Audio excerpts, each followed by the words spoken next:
Erev Tov Atay. We have coming up next week the 9 days. Rosh Chodesh is on Shabbat, and then Sunday is already the second day of Av. So there are things that get now more strict. They get more stringent regarding the prohibitions of the Avelut for the Bet HaMikdash. So therefore, right, the main thing we need to know, number one, is that we don't eat basar. We don't eat basar on the 9 days. So that means starting Sunday, right, going to Tisha B'Av, right, which is next Sunday. All that week, right, we don't eat basar. So when we say basar, what are we talking about? We're talking about everything, right? Meat, beef, right? Chicken, turkey, right? Whatever, all those things, right? Lamb, all those things you're not allowed to have. What's the reason why we don't eat the meat on the 9 days? It's because it's simcha, Basar is simcha, and now we're in abelut, so we're trying to diminish the simcha. We're trying to make it smaller and smaller. Misha nichnas av mimatim b'simcha. That's what it says in the Gemara, right? Masechet Tanit. When Chodesh Av comes in, we try to reduce the simcha. Try to bring it down. Let me ask you a question now. Here's a trick, right? Trick question. What about Avel, Lo Aleinu, right? He's in Shiva. Is he allowed to eat meat? Avel. Machloket. Right. So the truth is, he's also right. You're also right. Now I'll tell you why. I want to make both of you happy. Okay. So the truth is, right, that there's two different periods. Lo Aleinu, when a person dies, right? Person's relative, one of the 5 relatives that we have in the Torah, that a person has to mourn for them. So before the burial, what is he called? Onen, right? He's not Avel yet. He's Onen. So Onen is Be'emet, he's not allowed to have meat until they bury the dead. He's not allowed to have meat. But after they bury the dead already, so then he's allowed to have. He's Avel, right? Avel is allowed to have for the Shiva. Maybe I'm saying, but I think there is even not also the first one or the first day of the Shiva, no? No. Only when he's Onen, right? So meaning what? That there are a lot of people, who they make a mistake. They when they have Avelut, Lo Aleinu, right? Somebody's niftar. So what they do is, they make a seuda in a misada, in a restaurant, right? Whatever. Wedding hall, whatever, right? One of these things. Ulam. So they tell the Bala Ulam, don't bring basar, But the truth is, they're allowed to bring basar if they want. There's no problem. Why? Because once they bury the dead, right, the niftar, they're allowed to have basar. But nevertheless, when it comes to 9 days, right, before Tisha B'Av, you're not allowed to have basar. Right? So we're more machmir with this than we are with the regular avelut. 9 days. So let's learn a little bit more about that, right? What about fish? You're allowed to have fish or not? Yes. Yes, fish is okay, right? Even though it's also basar, but the minhag is to have fish. We have fish. So if you want to get some good protein, right, for the 9 days, what you do is you eat fish. Get some tuna fish cans, get some things, whatever, right? Whatever you like, salmon, whatever you like to eat, get that stuff. Right, and you can eat on the 9 days fish. This year, Rosh Chodesh turns out to be on Shabbat, right? But the truth is, sometimes it's not on Shabbat. So what about Rosh Chodesh, which is not on Shabbat? Are you allowed to have meat? So the Sfardim, they do have meat. The Ashkenazim, they don't. Right? The Sfardim, they have. Why? Because Rosh Chodesh is a Chag, So we're not makpid about Chag, to do avelut on Chag. So therefore, we have basar on Rosh Chodesh. But this year, everybody's having basar. Why? Because it's Shabbat. So you cannot do avelut on Shabbat. We don't do avelut on Shabbat. By the way, what's the rule? Is there avelut on Shabbat or not? Right? We spoke about this before. No. Avelut on Shabbat. So the truth is, this is also two answers, right? Yes and no. Right? Anybody know how 2 answers? No, yes, no. That's only one answer. Okay, so what's the... If you passed away before Shabbat, yeah, and you didn't bury him, right? So now he's oneh, a person. Okay. And then he has the obligation that he cannot do, even on Shabbat, for example. To say, Right, onen is a different story, but I'm talking about avelut. Is there avelut on Shabbat or not? That's the question. I'm not talking about onen. So the answer is yes and no. Yes and no. How is that? Right. So the poskim say, it says the Gemara, right? There is avelut in tzina, right? Private. Whatever is private, there is avelut. Whatever is in berabim, in the open, everybody's watching you. So there's no avelut. So whatever is private, you do avelut. Whatever is public, you don't do avelut on Shabbat. So you have to know, right? If this thing is public or private, you have to know the rule about that. About what you're trying to do. What do you mean private? Private means people don't see it. You understand? For instance, let's say I'll give you an example, right? Okay. Excuse my candor. Okay. You know what the example is? Right? On Shabbat, right? You're supposed to wear new everything beged chadash, right? Clean, right? Beged, not always new, but clean, right? Nice, clean, good, right? Kesut nekia, that's what they call it.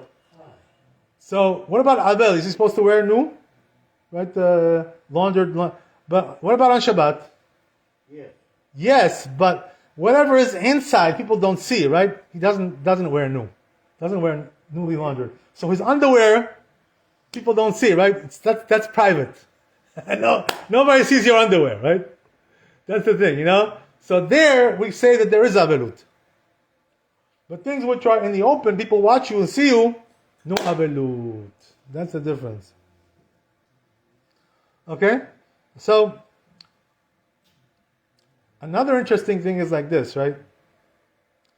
There are Ashkenazim, they are stringent about many things, more than us in the 9 days. One of them is they don't bathe, the whole body on the 9 days. They don't bathe the whole body. They only do parts of the body, hands, feet, right, face, like that.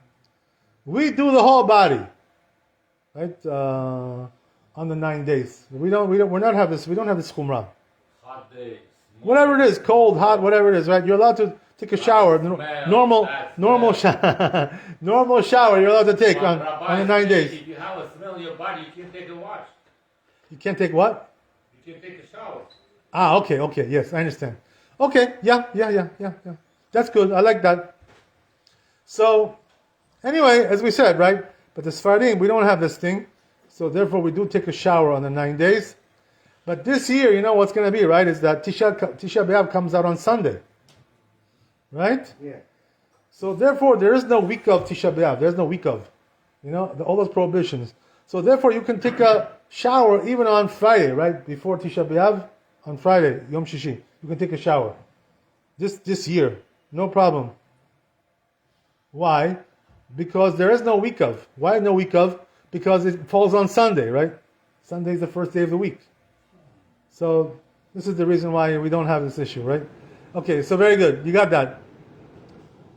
There's also some interesting things, brought down in the Sephardi poskim, like in the Chidah, and some other poskim as well. They say that, first of all, right, let's go step by step. What about Melava Malka, right, after Shabbat? You know what I mean? So this year it's already going to be Tisha B'Av, so you won't be able to. But what about this week? Right, Melava Malka, are you allowed to have basar or not? Yeah, that's the question, right? So the answer is yes. Why is that? Because it's Seudat Mitzvah. Seudat Mitzvah, you're allowed to have basar. Even if you're not doing it the entire year? Yeah, so there are some, Ashkenazi rabbis, they say if you don't do it the entire year, don't do it now either. The truth is, it doesn't say this in Shulchan Aruch or Talmud, anything like this. They made it up. With their own geonut, right? They're geonim, they have geniuses. But the truth is, it doesn't say this in halacha. So for Melava Malka, you're allowed to have basar. Especially, right? We're talking about basar, which is leftover from Shabbat. Leftovers, sheriot, right? So there, for sure, you're allowed to eat, right? Because otherwise, what are you going to do with it? Throw it away? What are you going to do? Right? So you should eat it on Melava Malka, the sheriot. It's good to do that because otherwise you go to the garbage. You know what I mean? Chaval. That's one thing. There's also another shita brought down, right? In the Sfardi Poskim, you know what they say, right? They say that if you have food left over from Shabbat, basar, you're allowed to eat it even after Motzi Shabbat. Even Sunday, Monday, Tuesday, Wednesday. You're allowed to. Why is that? Because when it was made beheter. It was mutar when it was made. There was no isur. So they say, therefore, don't make extra food and say, I got leftover. Yeah, leftover because you put 2 times as much. That's why I get leftover. Right? So, you got to be respectful. You got to be serious. Right? Don't play games.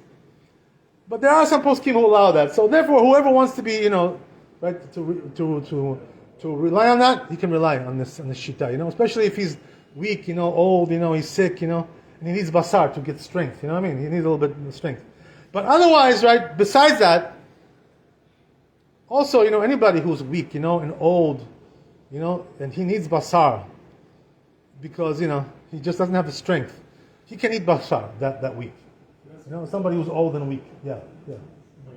Or sick. My wife makes me soup with chicken inside. Yeah. Am I allowed to eat the soup and not the chicken? The truth is, it's not allowed, right? Even the broth is not allowed, right? The broth is not allowed. Right. Giving it to the kids. Yes. Right, kids is okay, no problem. Give it to the kids, no problem. God bless them. I cannot drink it without. I want to make No. clear. Look, I will make it. So, Shabbat, you make the meat, right? Yeah. After Shabbat, you can eat whatever is. Whatever is left over, yeah. Some poskim allow that, Some poskim allow. You cannot eat. I'm sorry? Rabbi said we cannot eat. The Rabbi Chida says you're allowed to eat, big posek, right? So that you can rely on that. He said okay. Yeah. So therefore, right, that's also Maran Ovadia Bashom. He brings it also down. Chazon Ovadia, his books, brought down. No, but So- you're not allowed to make a lot. Huh? I'm saying. I already said that. Yeah. I already said that. Not a lot. So- Still. No, Same as usual. Usually, you Same as usual. Right. No. Don't. He means to say, don't make extra. Extra. Sometimes Don't make extra. Right? So it's not a problem. Not a problem. It's okay. No problem. Especially for somebody your age, How old are you? Whatever. You should be healthy, Brother Hashem. You should be healthy. 85. Huh? 85? I'm younger than you. You are going to be okay. They say the Americans, right? Young at heart. You're young at heart. Okay.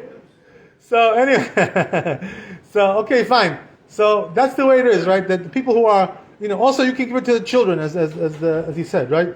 Children, the leftovers, whatever is left over, give it to the kids. If you don't want to eat it, you want to be machmir, give it to the kids. There's no prohibition.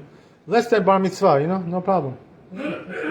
That's the way it is. They don't have this. They don't have this custom. They don't have this prohibition. So you can give it to the kids. So there is what to do. There is what to do with it. You know what I mean? If you want to, do things more efficiently, there are solutions. You don't have to throw everything away in the garbage. But the truth is, right, that if a person doesn't have all these issues, you know what I mean? He doesn't have any leftovers, and he's young and healthy and good, and he eats meat, so this is already, it's not proper, and he's going to get punished for that. You know what I mean? A person who behaves this way, he doesn't have any heter, he doesn't have any justification, and he comes and eats anyway. No good, This is not a good thing. So as we said, right, people who are old and sick and weak, also there are some children who are weak, they're not strong, the children, sometimes. So they need basar, to get strong.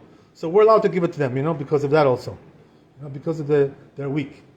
So things like this, there's room to be lenient with these things. Okay, great. So that's the issue of the basar. But when it comes to, right, Erev Tisha B'Av, right, but this year, Erev Tisha B'Av, when does it fall? On Shabbat, right? So even though usually, right, we're not supposed to have over there, basar, and yain, all these things, right? Erev Tisha B'Av, but because it's Shabbat, you can eat whatever you want, right? Anything you like, anything you desire, right? They say, do like Shlomo HaMelech, right? Bring all the good things like Shlomo HaMelech used to bring. Seulah Shlishit, right? Before Tisha B'Av. But the thing is, you have to stop, right? Eating before Shkia. Even usually, right?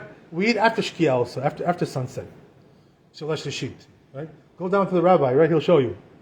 But when it comes to this week, because it falls on Shabbat, right? You can eat basar, you can have wine, everything. But you got to stop before Shkia. That's it, right? Because that's already Tisha B'Av. Right? So you're already getting into the morning, the Avelut. So you got to stop before. That's the thing, right? Okay, great. So hopefully we understand that. I'll tell you one more thing and we'll stop. Right? Also, there's another thing which is on the 9 days, Chazal say, don't buy a new beged. New clothing, right? New clothing. Right? New suit, right? Whatever it may be, right? Or new shoes, things like this, new shirt, right? The only time you can buy on the 9 days, something new is if you really need it. You have nothing else. You have no other beged, you have no other shoes, right? You don't have nothing. So if you have nothing, we all have something, Baruch Hashem. In the closet we have 10 suits, we have 10 shirts, we got everything. What are we lacking? It's America. America. God bless America. Right, so we have Baruch Hashem, yesh lanu. So you don't need to buy anything, right? The only thing you really need to buy is to buy shoes for Tisha B'Av, something which is not leather. You know what I mean? Material shoes, right? Canvas, right? Whatever it is, right? All that stuff. That you may need for Tisha B'Av if you don't have something, But if you have already, there's no need to buy. There's no reason to buy these things. So the best thing to do, is don't buy new clothing, new shoes, anything like that. I'll finish with this, right? You got to do Arvit. What about if there's a sale, and it's going to end? So now if you buy now, you're going to save money. Are you allowed to buy? So the answer is yes, right? Why is that? Because it's called davar ha'aved. You're going to lose money if you don't buy now. If you have to buy next week, the sale will be over, right? So it's called davar ha'aved. How do we know that this is allowed to do? So say the poskim, kal v'chomer from Chol HaMoed, right? Even in Chol HaMoed we're allowed to do this. Chol HaMoed is from the Torah or from the rabbis? It's from the Torah, but still we're allowed to do it. All the more so here, right? It's just a minhag. So therefore, right, the custom is, the rule is, that if it's going to be davar ha'aved, you're going to lose money, there's a sale, it's going to end by next week, right? So you're allowed to buy now to save the money. Baruch Adonai Le'olam, Amen ve'Amen. רבי חנניה בן גשמר, רצה הקדוש ברוך הוא לעוזר בישראל, לפיכך חיבר להם תורה ומצוות שנאמר בהם חפץ, למען צדקו יגדיר תורה וידיר.